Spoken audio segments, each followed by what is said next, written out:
Welcome everyone to this month's BJJ podcast. I'm Andrew Duckworth and a warm welcome to one of two podcasts we're doing for the month of August from your team here at the Bone and Joint Journal. I would like to thank all our readers and listeners for the comments and support we've received so far for our podcast series, as well as to our authors and guest interviewers who have taken part so far. We really do appreciate all their efforts. So far this year, we have covered a range of topics, including the management of open fractures with Professor Matt Costa. We had a great dialogue between Ian Murray and Dr. Scott Rodeo on cell therapies and orthopedic surgery, and more recently, a series of podcasts to accompany our supplements from the American Hip and Knee Society closed meetings. We do hope these podcasts are improving the accessibility and visibility of the studies we publish here at the journal, for both you as our readers, as well as for our many authors. As you know, we hope that during the next 15 to 20 minutes or so, we'll cover a range of aspects for the chosen study, emphasizing the important points of how the work has been designed, as well as the key findings from the study and how these potentially fit into each of your day-to-day clinical practices. We also hope to give you a behind-the-scenes insight into how the authors have developed the study and give them an opportunity to put forward the key findings of their work. So today I have the pleasure of being joined by two of my colleagues here in Edinburgh, Ms. Chloe Scott and Professor Colin Howie, to discuss their study entitled Worse Than Death and Waiting for Joint Replacement, which will be published in the August edition of the BJJ. Welcome Chloe and Prof, and a big thank you to both of you who've taken the time to join us today. So the aim of your study was to look at patients awaiting hip and knee arthroplasty and categorize their health state, in particular a category known as a state worse than death. As you say in your paper, there's an increasing demand for healthcare interventions to be economically viable and cost effective. To assess this, the QALY, or the quality adjusted life years delivered by an intervention, is often calculated based on the EQ5D score, as well as population demographics such as life expectancy. So Prof, if I could start with you, can you give us a brief background to the paper, specifically the concept of QALYs, the EQ5D score, and how this is used to define the term a state worse than death? Over many years, orthopedics has looked carefully at the outcome of treatments that it's undertaken. We've moved from the surgeon's opinion to the patient's opinion, and we've developed very sophisticated scores such as the Oxford score or some of the other knee and hip scores, so that we can detect differences in the way that we operate. More recently, across the country, and particularly in our department, we noticed that more and more patients were complaining about the time they were kept waiting for surgery. And I thought it would be interesting to see if the waiting times had made any difference to their state and if there was any problem. The EQ5D is a general score that's used across all specialties in medicine, general medicine, orthopedics, and all subspecialties of medicine. It was developed in the latter half of the last century in a very scientific way, looking at the questions, and it covers 5 domains. That's the 5D. And those 5 Ds are mobility, self-care, ability to perform usual tasks, pain, and anxiety and depression. In orthopedics, we've largely ignored it because there is only 3 scores that you can give each of those 5 domains, and it seemed that it perhaps didn't give us enough granularity to make decisions. However, like many people, we discovered that this was actually much more informative than we had thought in the past. What happens in EQ5D is that you don't just add up the score for each domain. Each domain is given a number 1 to 3, and each of those states, each state for each individual patient is allocated one of 243 states. The difference between the EQ5D and other scores is that those 243 states were given to members of the public, and it was different members of the public in each country in Europe to assess how long would they like to live in that particular state. And so one of the states, for example, would be allocated a number, and the numbers go from -1 to 1, with 0 being a state on the borderline between what the public would regard as acceptable or unacceptable, and anything less than 0 is a state worse than death. Since then, they've taken these numbers and they've looked at the cost utility. They've looked to see how much healthcare improvement you give the patient over time by your treatment, and you allocate the costs of giving the treatment and the costs to society of not giving the treatment. And that's how a QALY is worked out. The difference in the EQ5D, including the costs of not treating the patient versus the costs of treating the patient, measured out over a period of time. That's fantastic, Prof. That's a really good overview of the EQ5D and obviously the quality and how that's related. So Chloe, if I come to you next, in relation to hip and knee arthroplasty, what do we already know about the cost effectiveness in terms of the quality in particular? Thanks, Andrew, and thanks for inviting us to participate in this podcast. So for treatment to be considered cost effective, NICE has determined that it should cost less than £20,000 per QALY gained. And for cancer therapies, this figure is increased to less than £100,000 per QALY gained. In addition to being highly clinically effective, both total hip and total knee replacements are known to be highly cost effective too. And in fact, work from our centre by Paul Jenkins and colleagues published in the Bone and Joint Journal in 2013 shows that for a total hip replacement, the cost per QALY is £1,371, and for a total knee replacement, it's £2,101. So both interventions are therefore highly cost effective. To give some comparison, Pandya et al. Published a cost effectiveness model for statin use in the primary prevention of cardiovascular disease in adults in JAMA back in 2015. They found that to reduce the 10-year risk of cardiovascular disease to 7.5%, half of 40 to 75-year-old adults would need treatment, and this would come at a cost of $37,000 per QALY. So compared to these other medical interventions that are well accepted, joint replacement is certainly proven to be cost effective. That's really interesting, Colin. I think it really puts it into context in terms of the greater, wider medical community. So if we move on to your study in particular and looking at the methods, it's obviously a cross-sectional study using data from January 2014 to September 2017 that was sourced from our arthroplasty database here in Edinburgh. And it was once patients who had a second arthroplasty and those who underwent bilateral procedures were excluded. There were 2,073 hip replacements and 2,168 knee replacements. So Chloe, just to give the listeners some background to joint replacement in our centre initially and just briefly, can you describe the type of prosthesis we use and our standard sort of post-operative protocol? Of course. So our centre is a university teaching hospital, and we perform about 800 total hips and 800 total knees per year, in addition to revision arthroplasty. Our standard is to use cemented implants for both procedures. For a total hip replacement, we use cemented Exeter stem with a cemented contemporary cup, normally implanted via a posterior approach.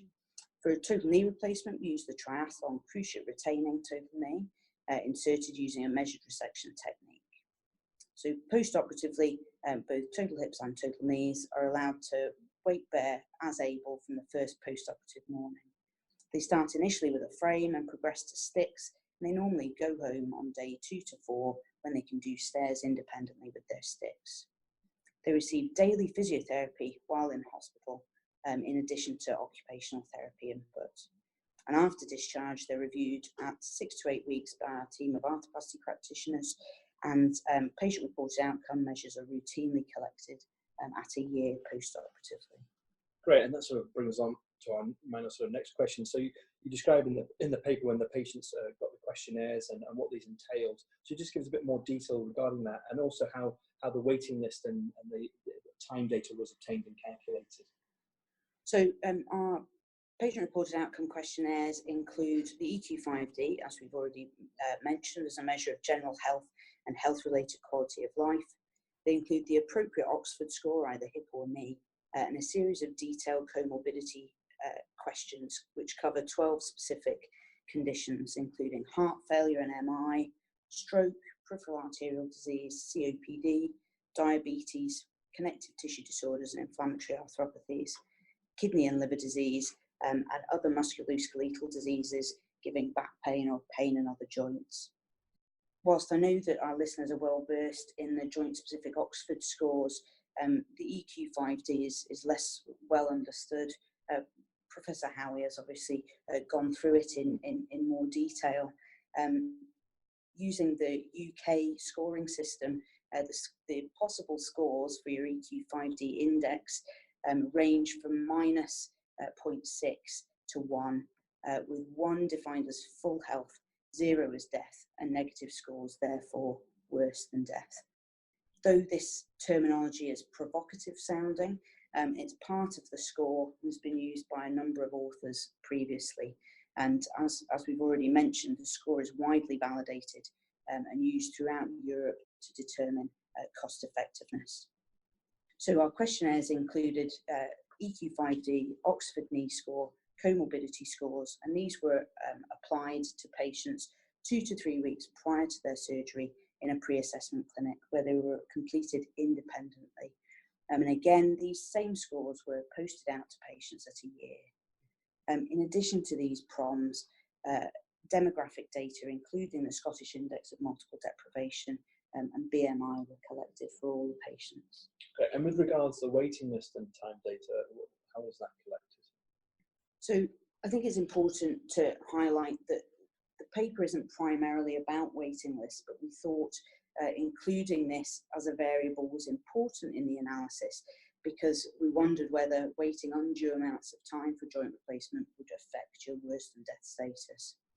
So for the time spent on the actual waiting list for surgery, so the length of time from the decision to operate to the actual surgery, that was provided by our waiting list office.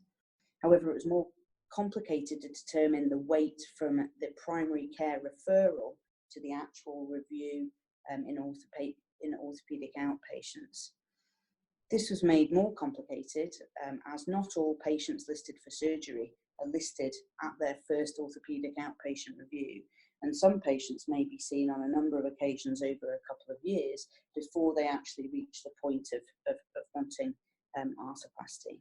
So for this reason, patients who hadn't been placed on the waiting list at their first orthopedic outpatient review were excluded from the waiting time evaluation, as we didn't know what the basis for their delay to surgery was. No, that makes a lot of sense. And obviously, you just briefly mentioned the analysis there. There's obviously, being through the paper, there's obviously a lot of robust and detailed analyses that have been performed.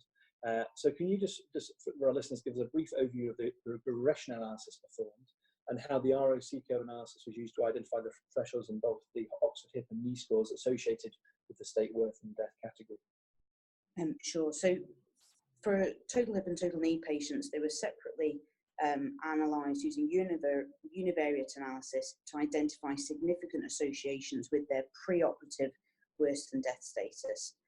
So as our sample sizes were large, with 2,073 hips and 2,168 knees, a number of variables were associated as being statistically significant at the 10% level or less.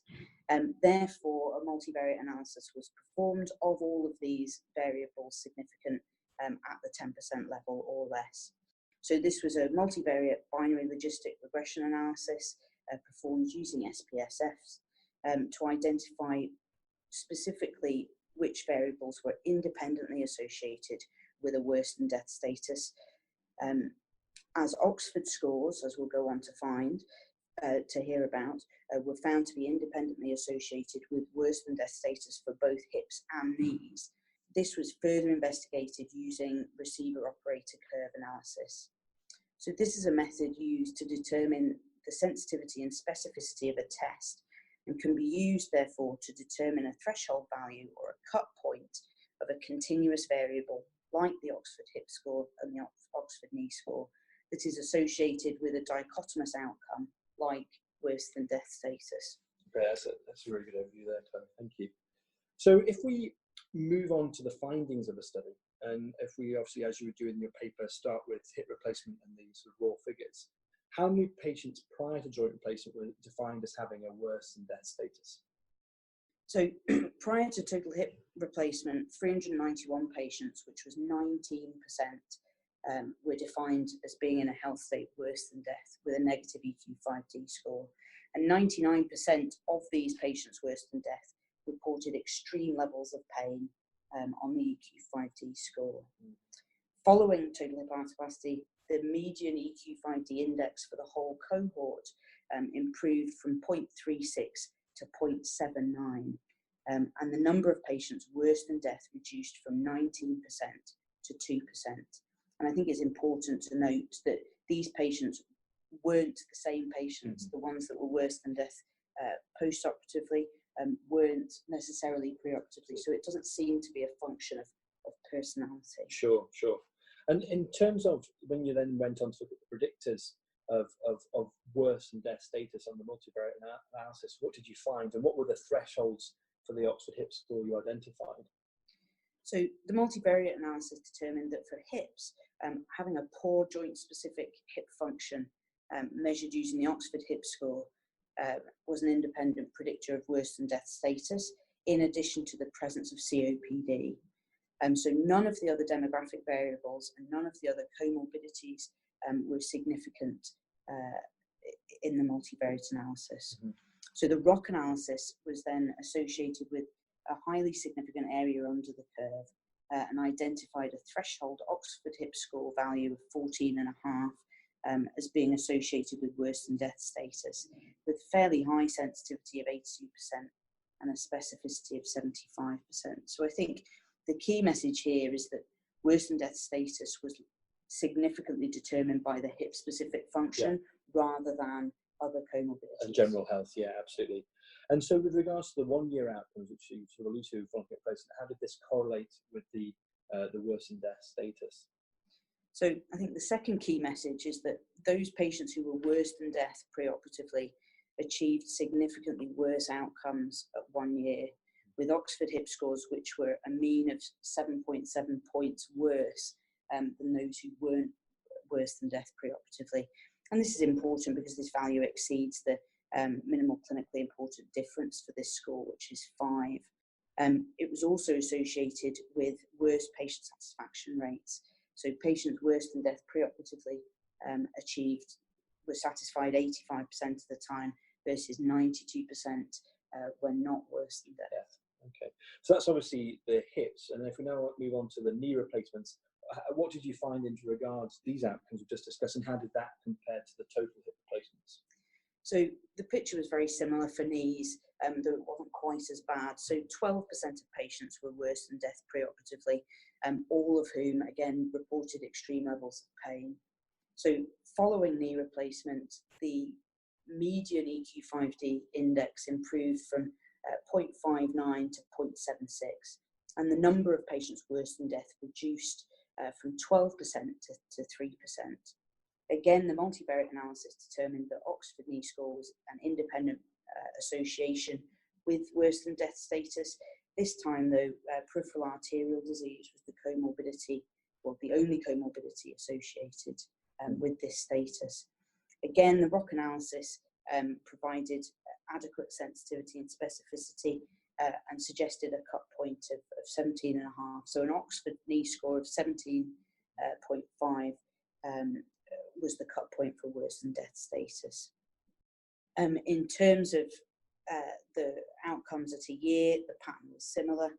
So patients worse than death preoperatively achieved worse 1 year outcomes with a mean Oxford knee score, which was 8.2 points less than those not worse than death, and satisfaction rates of 73% versus 84. And again, that exceeds the CID for the Oxford knee score. Absolutely. So, Prof, if I come back to you, with regards to the waiting list data for both of these, which you looked at as well, what did you find? The waiting list data, because it was over a relatively short period of time in the recent history, doesn't fully achieve statistical significance, but there's absolutely no doubt that the patients who wait longer have a higher worse than death score, and there's no doubt there's a trend towards that. The interesting thing is that the patients who were in a state worse than death were often seen earlier, perhaps because the GPs are good at picking out patients who are suffering, and also because we do have a degree of humanity and we like to see them quickly. So I think that the waiting, although there is a little bit of evidence to show that the longer you wait, the worse you become, there's no doubt that there's also evidence to show that the system of prioritization by people contacting you makes a difference. So that's obviously very reassuring that, like you say, that we potentially do pick up the patients who are suffering the most. So if we, great overview of the key findings of the paper, and if we move on to sort of what does it mean, what are the implications of the study? It's obviously found that whilst awaiting lower limb arthroplasty, to repeat those numbers for our listeners, 19% of patients with joint disease of the hip and 12% with the knee are defined as having a state worse than death using the EQ5D score. I mean, the strengths of the study are without doubt. There's a large number of patients from a robust prospective database, and obviously excellent and robust analyses have been performed throughout. So, Prof, again, if I could ask you, what do you feel are the key findings of the study and the work, and considering any potential limitations of the data? First of all, we have to accept that the state worse than death is a state that was given by members of the public who didn't have any diseases concerned whatsoever. But it was allocated by the general public, over 3,500 of them, in an independent review, which had nothing to do with arthritis of the hip. And so it has strengths, but it also has the weakness that actually, if you ask the people who are in a state worse than death, only 15% of them would actually like to be dead. However, they do see their life as miserable, and as Chloe has suggested, it's loss of function and pain that are the two predictors of it. And these are the key predictors.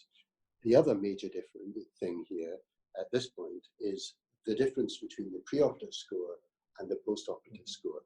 Almost everybody gets better and loses their pain within 2 days of surgery, which is a huge difference, certainly compared with, as Chloe suggested, the treatment of statins, where you take it for many, many years and you don't know if they've worked or not, even when you pass away. Absolutely, absolutely. So, Chloe, sort of you emphasised nicely in the discussion in relation to the importance of interpreting the results in view of how the EQ5D score is calculated. We've sort of discussed and touched upon that briefly, but can you expand on that in a little bit more detail? Of course. So, as we've already discussed, although the EQ5D is widely used, it's not necessarily widely understood.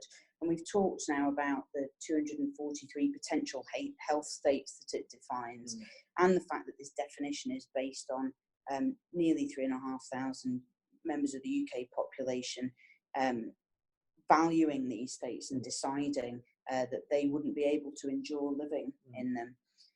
So I think a criticism of the paper and of the worse than death status is that it doesn't apply to the individual patients. You know, we haven't asked the individual patients, do you feel that you're in a state worse than death? Yes. But I think it's significant that it's a value judgment that has been placed on these health states by the general population who often vote based on how they feel the NHS is being funded, and many of whom will ultimately go on to develop degenerative joint diseases. And I don't think you can ignore the fact that the general public are obviously consider these conditions to be serious and unpleasant to put up with. And in the context of having a treatment that works reliably and is highly cost effective, I think it's difficult to argue that arthroplasty shouldn't be delivered. Yeah, no, absolutely. In that figure alone, 1 in 5 patients waiting for hip replacement are in that category. I mean, just going back to sort of, you presented the health-related quality of life for patients undergoing joint replacement, obviously, but how does this, you nicely put it in a table in the actual paper, but how does this compare to other medical conditions? I think that's quite important to put it into context, really. Absolutely. So, because QALYs are used to calculate the cost effectiveness of all medical interventions, EQ5D indexes are available for a number of chronic health conditions. So if we consider our mean preoperative EQ5D index for end-stage degenerative joint disease of the hip, which was 0.39, and of the knee, which was 0.43, these are notably worse than those reported in the literature for a number of chronic health conditions, which include type 2 diabetes, which is 0.78, heart failure, 0.64, COPD, 0.52, asthma, 0.42, inflammatory arthropathies. I mean, the list goes on. I think this is especially important to appreciate in the context of resource management in the health service, where hip and knee arthroplasty are often some of the first procedures to be reduced or rationed in order to save money. And in fact, they've been designated as procedures of limited clinical value by a number of CCGs down south. And I think what this paper shows is that doing this isn't a benign act, and leaving patients in pain with end-stage hip or knee degenerative joint disease has significant effects, both on their health-related quality of life and on the outcome that they can expect to achieve when they are treated with joint replacement surgery. Yeah, no, absolutely. That's very well put. And Prof, if I just finish off with you, I mean, obviously, I think the implications of the study are obviously going to be large. But what, in sort of moving forward, what do you feel is the next step, particularly when considering that, you know, increasingly, as Chloe's alluded to, but increasingly referrals to secondary care for joint replacement are being limited by various criteria such as BMI and PROMs. What do you think the path forward is going to be? Well, first of all, I think that the point that Chloe made before, that actually patients with degenerative joint disease have a worse health status than many of the conditions that are not limited to access to healthcare, and where the cost benefit is very much poorer than that for joint replacement, is a major question for those commissioning healthcare. And I think the other thing for orthopedic surgeons is to realise that we do something which is hugely beneficial for our patients. Using a similar system, one of our colleagues published in last month's BJJ the qualities for subacromial rotator cuff repair and showed that it was highly cost effective. The same has been done for first ray surgery for hallux valgus, again hugely cost effective with some of these other healthcare in the system. It also shows that the outcome is almost universally successful. We take somebody who is ill and we almost instantly make them better. Clearly they have to recover from the surgery.